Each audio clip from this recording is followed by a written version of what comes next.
Well, I did see the game yesterday. I didn't take any notes during it because I was in the pub watching it with a couple of mates. So I can go over it very briefly. I thought Rangers actually started the game really well. We obviously got a goal very quickly, first sort of 2 minutes. Lovely ball by Bassey, through into Kent. Kent then put the ball into the box for Ramsey, and he put the ball into the back of the net. Joe Hart probably should have done better, to be honest. And Rangers really were going well at that point, really flying at the blocks. Looked like we could really have put them to bed early. And then Celtic equalised on 7 minutes. Callum McGregor was allowed to kind of run into the box. Bassey should have taken him out he should have taken him out outside the box and don't just let him waltz through. Then the ball eventually broke to Hatate. He had the shot and it was saved by McGregor. But again, McGregor should be pushing that further away. And the equaliser came from Tom Rogic. And then there was just sloppy bits of play by both teams. Rangers were starting to kind of lose their kind of grip of the game. Celtic were the better side. They got the second goal from the corner, and again McGregor's not come out for the corner, and it's defended poorly. And Carter Vickers has put the ball into the back of the net, and the league is gone because. I think, to be honest, we had to win yesterday. Even a draw for me wasn't good enough because you can't rely and expect to go and win at Celtic Park. It's never easy. It shouldn't really be easy to win at Ibrox either. We haven't lost at Ibrox in the league for 2 or 3 years now. But that's what happened yesterday. I'll be honest, I feared the worst when I seen that Alfredo Morelos was going to be missing because this is not a new problem. We don't know how to play without Alfredo Morelos up front. Now, it doesn't matter if he scores or he doesn't score. He leads the line, he's the focal point. The team is geared to play to his strengths. It's not geared to play at the strengths of Kemar Roof. It wasn't geared for the strengths of Jermaine Defoe or Cedric Eaton when he did look like he had a future at Rangers, which for me he now doesn't. Sakala would deserve a run up front as well. Because Kemar Roof was invisible yesterday. Ryan Kent was poor. Joe Rebo was poor. And then Ramsey was taken off, and Ramsey was probably our best player. So, yeah, just really bad all round. And I think the only other chance we had on target was Sakala had a shot inside the box, and it was saved by Joe Hart. Just a lot of aimless crossing, nothing kind of really happening. And McGregor made a brilliant save at the end.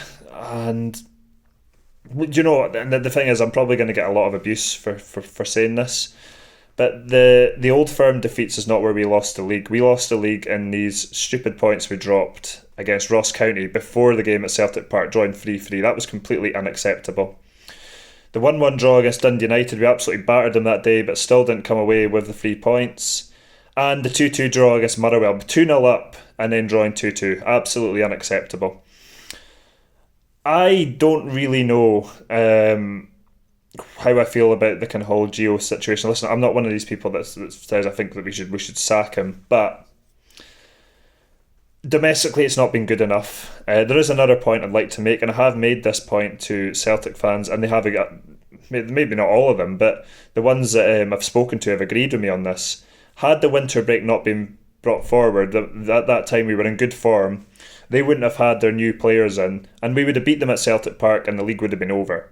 Now listen, that's making excuses, and yeah, that's fair enough.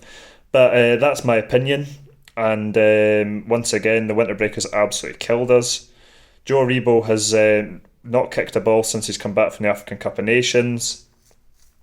Ryan Jack's obviously been a huge improvement in the midfield, and Lundstrom obviously as well, but Ryan Kent, let's face it, has done nothing in the league this season. I mean, he's been good in Europe, but he has only scored 1 goal in the league this season. That's just simply not good enough. This is a player that used to strike fear into Celtic, and apart from the cross for the opening goal for Ramsey, what else did he do yesterday? Nothing. The defence is absolutely horrendous. And I think even in the second half of last season, the Invincible season, I think that was evident then as well, because Al McGregor was making some unbelievable saves. Let's not forget, Al McGregor got Player of the Season last year. But unfortunately, Al McGregor has not been up to that standard this season. Well, in Europe he has. And he, in my opinion, has stayed a season too long. I think by all means, play him in Europe because he's been outstanding in Europe. But in the league, he's made several mistakes that have cost us quite a few points this season. And even yesterday with the goals there that Celtic scored, he could have done better with them. In my opinion. So I don't understand why McLaughlin doesn't get more game time. But yeah, anyone that thinks the league is not over now is living in cloud cuckoo land. I mean, even for me, a draw wouldn't have been enough because with the goal difference, Celtic were effectively 4 points ahead. You're relying on going to win at Celtic Park, and then you're relying on us not dropping any more points. And with the way that we've been playing, you can see us probably dropping more points. So on to Braga on Thursday. Just have to try and get through that tie. Won't be easy without Alfredo. But yeah, not good to be honest. And of course, the unsavoury stuff that happened at Ibrox was just absolutely despicable. Just absolutely no place for that in football, for behaving that way. And the club will no doubt get punished for that. So, for obviously the people that were involved with that, well done. And yeah, I'll see you on Thursday for the Braga game. Like, share, and subscribe. And I did notice there was a couple of new subscribers a couple of weeks ago, so thank you for that. But yeah, I'm going to sign off now.